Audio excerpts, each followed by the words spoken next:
मुंबई महानगरपालिकेचं रणशिंग फुंकलं गेलेले आहेत आणि आज जागा वाटपावरून संजय राऊत यांनी टीका केलेली आहे. या संजय राऊतांना उत्तर देण्यासाठी आपल्यासोबत भाजपाचे माध्यम प्रमुख नवनाथ बने सर, जागा वाटपावरून संजय राऊतांनी टीका केली. ते बोलले की आम्ही स्वाभिमान गहाण ठेवून कधी भाजपाच्या दारात गेले नाही. काय सांगाल? स्वाभिमानाच्या गप्पा संजय राऊतांनी करू नये. ज्यांनी आपला स्वाभिमान दिल्ली पुढे गहाण ठेवला, ज्यांनी आपला स्वाभिमान औरंगजेबांच्या फॅन क्लबच्या पुढे गहाण ठेवला, त्यांना स्वाभिमानाच्या गप्पा करण्याचा अधिकार नाही. संजय राऊत, तुम्ही कसल्या स्वाभिमानाच्या गप्पा करतात? तुम्ही स्वतः औरंगजेब फॅन क्लबचे मेंबर आहात. तुम्ही सोनिया गांधी समोर सत्तेसाठी गुडघे टेकलेले आहेत, हे महाराष्ट्राने बघितलंय. स्वाभिमानाच्या गप्पा करण्याचा आणि मराठी माणसाची गप्पा करण्याची अवकात तुमची नाही आहे, हे महाराष्ट्राने बघितलंय. ज्या पद्धतीनं तुम्ही स्वाभिमानाच्या गप्पा करताय आणि विधानसभेच्या निवडणुकीमध्ये स्वाभिमानासाठी तुम्ही कुणाच्या चरणावर पाय ठेवत होत, कुणाच्या चरणावर डोकं ठेवत होतात, कुणाच्या पायावर डोकं ठेवत होतात. ज्या पद्धतीनं सोनिया गांधींची गुलामी करण्याचं काम उभाटा गटाने केलंय.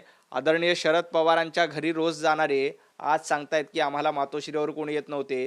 अशा पद्धतीच्या गप्पा संजय राऊतांनी करू नये. सर, ते म्हणाले की ही खरी शिवसेना आमची आणि शिंदेची शिवसेना आहे ती अमित शहाची शिवसेना आहे. खरं तर खरी शिवसेना वंदनीय हिंदू हृदय सम्राट बाळासाहेब ठाकरे यांची आहे आणि ते विचार पुढे घेऊन जाण्याचं काम कोण करत असेल तर एकनाथजी शिंदे करतायत. त्यामुळे खरी शिवसेनेचा प्रश्न जनतेने निकालीत लावलाय. विधानसभेच्या निवडणुकीत एकनाथजी शिंदे यांना उभाटा गटापेक्षा जास्त जागा देऊन खरी शिवसेना कुणाची आहे याच्यावर शिक्कामोर्तब केलं. आता उभाटा गट आहे हा सोनिया गांधींचा गट आहे. सोनिया गांधींची बेनामी शाखा म्हणजे उभाटा गट, राहुल गांधींची डुप्लिकेट कंपनी म्हणजे उभाटा गट, शरद पवार साहेबांचं दुसरं दुकान म्हणजे उभाटा गट. अशा पद्धतीची उभाटा गटाची ओळख आहे आणि संजय राऊत एक दिवस या उभाटा गटाला देखील संपवल्याशिवाय राहणार नाहीत. कारण ज्या पद्धतीनं उभाटा गटाचे कार्यकर्ते शिवसैनिकांना डावलण्याचं काम संजय राऊतांच्या मार्फत केलं जातं, त्यामुळं डुप्लिकेट शिवसेना कोण असेल तर ते उभाटा गट आहे, खोटी शिवसेना कोण असेल तर उभाटा गट आहे आणि सच्चा शिवसैनिक बाळासाहेब ठाकरेंचे विचार कोणासोबत असतील तर एकनाथजी शिंदे सोबत आहेत. आतापर्यंतच्या इतिहासामध्ये बाकी पक्षांना म्हणजे भाजप मित्र पक्ष होता, इतर पक्षांना शिवसेनेने जागा दिल्या होत्या. आता मुंबई महानगरपालिकेमध्ये भाजप हा मोठा भाऊ असणार आहे आणि त्यांनी फेकलेल्या जागेवरती ते निवडणूक लढवणार आहेत अशी सुद्धा टीका केली. फेकलेल्या तुकड्यावर आणि फेकलेल्या जागेवर जगायची सवय संजय राऊत तुम्हाला आहे. तुम्हाला आजपर्यंत एकदाही जनतेमधून निवडणूक लढलेली नाही आणि तुम्ही फेकलेल्या तुकड्याची भाषा करू नका. पत्राचाळीच्या तुकड्यावर तुम्ही आपली घरं भरली हे देखील महाराष्ट्राने बघितलंय. भारतीय जनता पार्टी आणि एकनाथजी शिंदे यांच्यामध्ये समन्वय आहे. मोठा भाऊ छोटा भाऊ हा प्रश्नच नाही. मुंबई महापालिकेमध्ये 150 जागा जिंकायच्या हे आमचं धोरण आहे. फेकलेल्या तुकड्यावर आणि तुटलेल्या पत्राचाळीमध्ये तुम्ही कमाई केली हे महाराष्ट्राने बघितलंय. आणि ज्यांचा पक्ष संपला असं कोण सांगत होतं? आदित्यजी ठाकरे सांगत होते की मी संपलेल्या पक्षावर बोलणार नाही. अशा संपलेल्या पक्षाच्या दारात रोज जात आहेत, शिवतीर्थावर रोज उंबरठे झिजवत ना. उद्धवजी ठाकरे जे कोरोनाच्या काळामध्ये घराच्या बाहेर पडत नव्हते, 2.5 वर्ष मुख्यमंत्री असताना मंत्रालयामध्ये गेले नाहीत, ते आज रोज शिवतीर्थावर कशासाठी जात आहेत? फेकलेले तुकडे मिळवण्यासाठी जात आहेत का आणखी काय मिळवण्यासाठी जात आहेत? शिवतीर्थाचे उंबरठे कशासाठी झिजवतायत याचं उत्तर संजय राऊतजी तुम्ही द्या, उद्धवजी ठाकरे तुम्ही द्या. सर, ते हे पण म्हणालेत की भाजप हा मोठा पक्ष, शिवसेना हा मोठा पक्ष राहिला कायम. मात्र जे उद्धव ठाकरे असतील किंवा राज ठाकरे असतील यांच्या जी जागा वाटप झाली काल, जागा वाटपमध्ये म्हणलेत की भाजप हा उत्तर भारतीयांचा पक्ष आहे, अमराठी लोकांचा पक्ष, हा मराठी लोकांचा पक्ष नाही. भारतीय जनता पार्टी हा देशवासियांचा पक्ष आहे. भारतीय जनता पार्टी मुंबईकरांचा पक्ष आहे. भारतीय जनता पार्टी महाराष्ट्राचा प्रश्न आहे. मी देखील मराठी माणूस आहे. मला भारतीय जनता पार्टीने उमेदवारी दिली ना. संजय राऊत, तुम्ही स्वतःच्या भावाला घरामध्ये उभाटा गटाकडनं उमेदवारी दिली, सर्वसामान्य कार्यकर्त्याला वाऱ्यावर सोडलं. हाच तुमचं धोरण आहे का? तुमचं धोरण स्वतःच्या कुटुंबासाठी आहे. मुंबई महापालिका ही फॅमिली बिझनेस आहे हे मुंबईकरांना माहिती आहे. फॅमिली बिझनेस पुढे नेण्याचं काम संजय राऊत तुम्ही करताय. तुम्हाला फॅमिली बिझनेस चालणार नाही. मुंबईकरांनी ठरवलंय, ठाकरेंचा सेवक तो मुंबईचा नगरसेवक होणार नाही.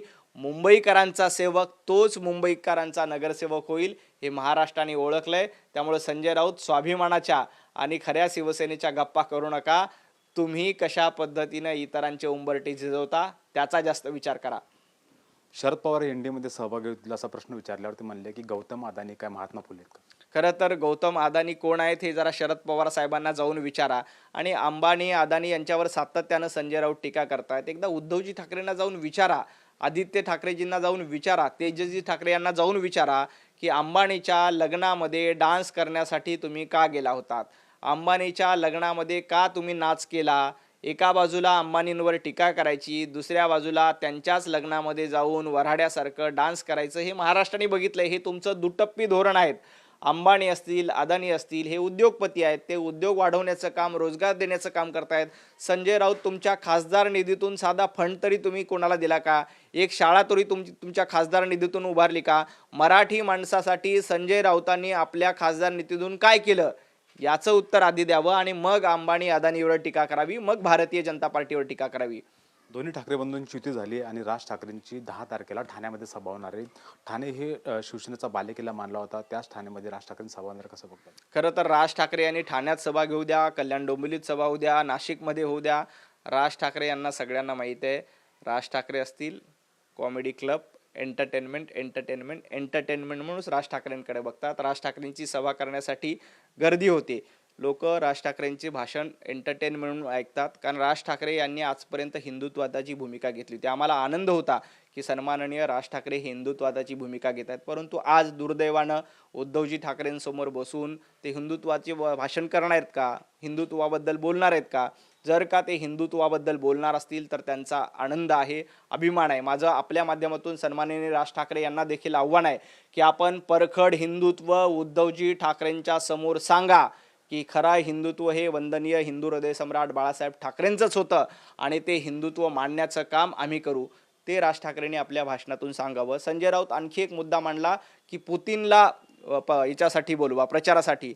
माझं संजय राऊतांना आणि उभाटा गटाला आव्हान आहे, तुम्ही पाकिस्तानच्या पंतप्रधानांना प्रचाराला बोलवा, कारण पुतीन हे आपल्यासोबत चांगले संबंध आहेत, परंतु पाकिस्तानच्या पंतप्रधानांना बोलून उभाटा गटाने प्रचार करावा, कारण गेल्या काही दिवसांपासून तुमचं धोरण हे पाकिस्तान धार्जिणे आहे.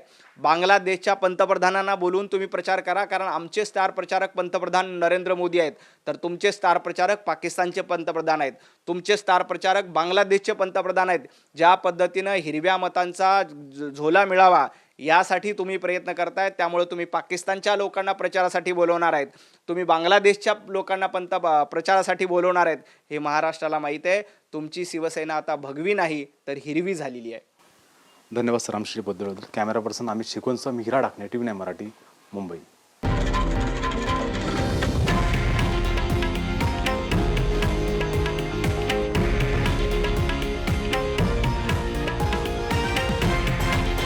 हे आहे देशातील नंबर 1 न्यूज नेटवर्क आणि आपण पाहत आहात TV9 मराठी, एकमेव.